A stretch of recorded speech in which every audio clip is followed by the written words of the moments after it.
مسؤولين هردجان أو بريهم بكسونا قبل كقرحي أي جاري دجمة مرسين قبل كاسي قرحي مسؤولين تاني أو هركعين وزير كحجين كحفيز كمدحوينها إدول دجان كالصومالي ده مدن عمر فاروق حاج ورفاء وزير كحفيز كوحبر شده إدول دجان كالصومالي ده مدن محمد فاتح محمد أي كأم بحي مجال قبر دهر وحين أوجهرين بأي بغدين أجد كشيء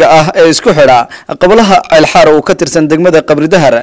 قبلها جبو وكترسن دجمة مرسن قبل كان يقرحي oo dhismihiisu uu socdo isla markaana ay ku baxayso adduun lacageedo dhan 150 milyan oo bir isla markaana uu dhererkiisa uu dhan yahay 76 kilomitir indhan kadib waxa uu waftigani uu ka itimay dhanka iyo degmada Marsin asagoo sii maray qabalayaasha madax maroodi Jiic Landeer isla markaana bulshada kulamo wada tashi ah la qaadanayay waxayna ugu dambeyn gaadheen waftigani qabalaha gabagabo iyadoo soo dhaweyn diiran ay kala hor yimaadeen bulshada qeybaheeda kala duwan ee ku dhaqana qabalahaasi waxayna soo dhaweentani ay ahayd midayna u kala harin caruur iyo ciroolaba ee markaasi ku dhaqana qabalahaasi gabagabo soo dhaweyn kadib waxay mas'uuliyiintani ay kulmo wada tashi ah ay la qaateen bulshada qeybaheeda kala duwan ee ku dhaqana qabalahaasi gabagabo kuwaasoo iska xog weydaarsaday baahiyaha ka jira qabalahaasi waxayna waxgaradka qabalaha gabagabo ay soo bandhigeen baahiyo badan oo u baahan in wax laga qabto waxayna mas'uuliyiintu ay ka siiyeen baahiyahaasi bulshada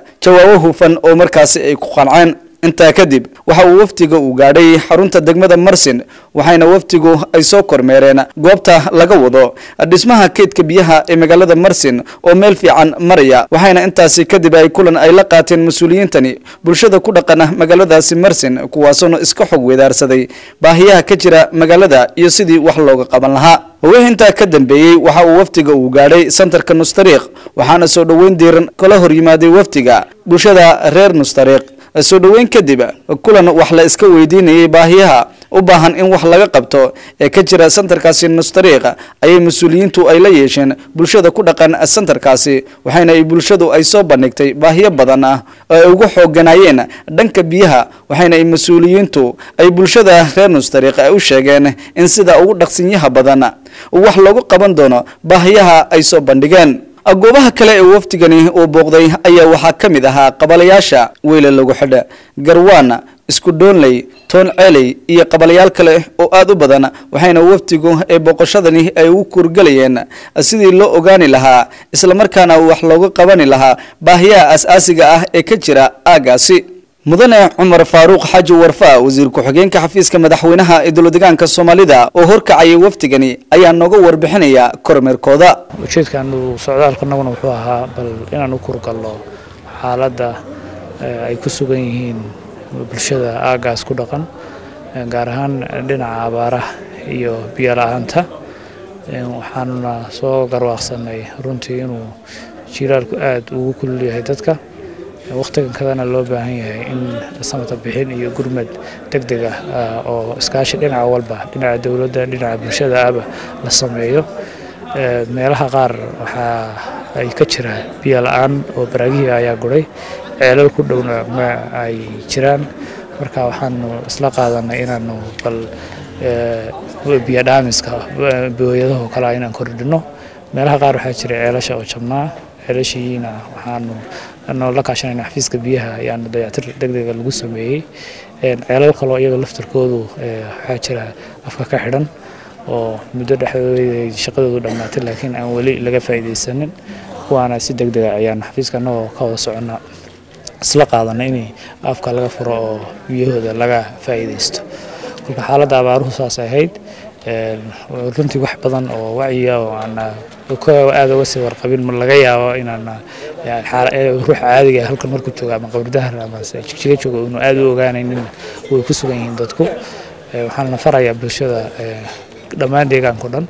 iyo gaar ahaan gobolada ay kugaasoo kala jeedaan bulshada iyo qurba joogtuba inay gurmadka ay qayb ka qaataan abaartuna ayo xilligan oonka jiraana uu ka baaxad weeyahay xataa dhinaca dawladda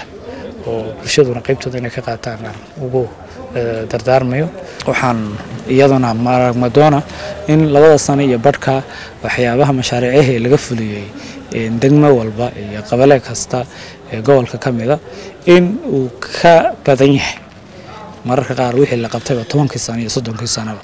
marka mashaariic aad mug weyn leh wadooyin leh ceelal leh dhismayaal leh ayaa ka socda si guud gobolka Qoraxay gaar ahaan degmada aan hadda socdaalkaygu ku soo afjarnay socdaalkaygu degmada Marsin kaliya ma daaranaynay waxaan maray ilaa 4-5 degmo oo gobolka kamid ah marka inta waxaan kula kulmay mashaariic dhamaaday oo xidhiga laga jarayo oo tayadoodu fiican tahay qaar meel la xamaraya iyo qaar la dhameystiray laakiin in laga shaqeysiyo u baahnaa sida ceelasho oo kala booqashadani oo qaadatay 5 maalmood oo waftigani goobo badan oo gobolka Qoraxay ah uu ku marayay ayaa ugu dambeyntii waxa uu waftiga oo xilli habeenimo ah uu ku soo hoyday magaalada Qabridahar ee xarunta maamulka gobolka Qoraxay ayadoona la filayo in goobo kale oo gobolka Qoraxay ah uu waftiga u booqdo Lumaan Cabdi Axmed SRTV Qabridahar